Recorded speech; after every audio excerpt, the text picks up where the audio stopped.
एक बार की बात है, गौतम बुद्ध अपने शिष्यों को जिंदगी से जुड़ी अच्छी बुरी चीजों का ज्ञान दे रहे थे। सभी शिष्य उनकी बातों को बहुत ध्यान से सुन रहे थे। उन सभी में एक शिष्य ऐसा था जिसे प्रश्न पूछने की बहुत आदत थी। वो उठकर गौतम बुद्ध के पास गया और उनसे बोला, आप हमें जिंदगी के बारे में जो कुछ सिखा रहे हैं उस सब का क्या फायदा? क्योंकि हम में से बहुत से बच्चों को यह भी नहीं पता कि हमारे जीवन का मूल्य क्या है और ये जीवन हमारे लिए कितना कीमती है। पहले आप हमें यह बताइए कि इस जीवन का मूल्य क्या है। अपने शिष्य की बात सुनकर गौतम बुद्ध अपने कक्ष में गए और एक चमकता हुआ पत्थर का टुकड़ा लेकर आए। वो टुकड़ा उन्होंने अपने शिष्य को दिया और बोले, मैं तुम्हें इस जीवन का मूल्य तब बताऊंगा जब तुम इस पत्थर का सही मूल्य पता लगाकर आओगे। साथ ही ये ध्यान रखना कि तुम्हें यह पत्थर का टुकड़ा किसी को बेचना नहीं है। गौतम बुद्ध की बात मानकर वो शिष्य बाजार की तरफ चला गया। बाजार में सबसे पहले उसकी नजर एक फल बेचने वाले पर पड़ी और उसने वो पत्थर उस फल वाले को दिखाया और बोला, इस पत्थर के बदले आप मुझे कितने फल दे सकते हो? फल वाला बोला, ये पत्थर कुछ खास तो नहीं है, लेकिन फिर भी इसके बदले में तुम्हें 10 केले दे सकता हूं। वो शिष्य उस पत्थर को लेकर आगे चला गया। फिर उसे एक सब्जी वाला मिला।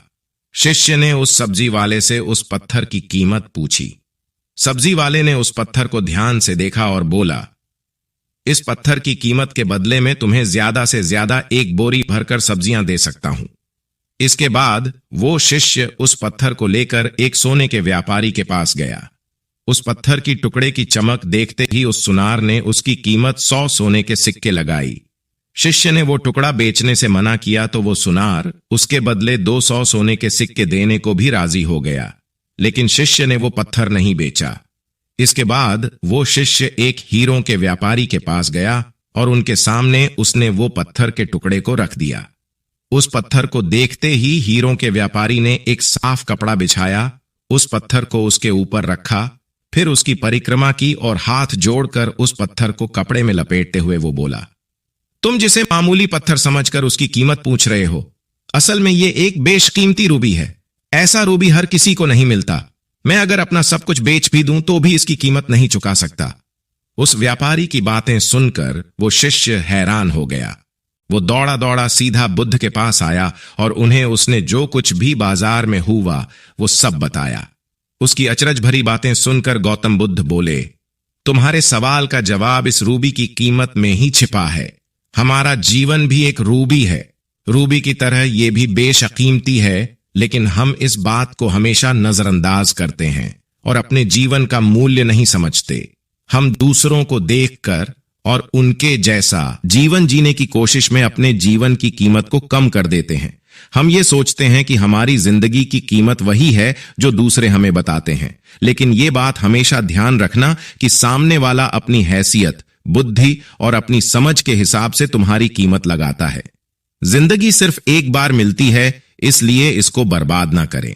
अपनी जिंदगी को उतना ही कीमती समझें जितना कीमती आप अपने बैंक में रखें रुपयों को समझते हैं।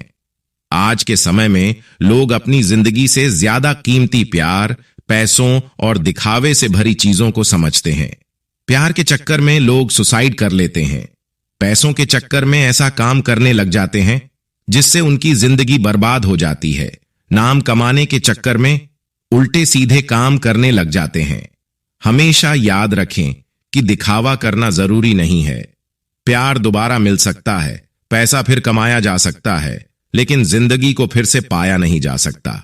इसलिए अपनी इस बेशकीमती जिंदगी को अच्छे से जिएं, हर पल का आनंद लें। कभी ये ना सोचें कि आप इस दुनिया में किसी काम के नहीं हैं, न कभी ये सोचें कि आपकी जिंदगी व्यर्थ है। आपके होने या ना होने से कुछ फर्क नहीं पड़ता। जब भी ऐसे नेगेटिव विचार आपके मन में आए तो खुद को बस ये याद दिलाएं कि जीवन एक रूबी है और ये बेशकीमती है।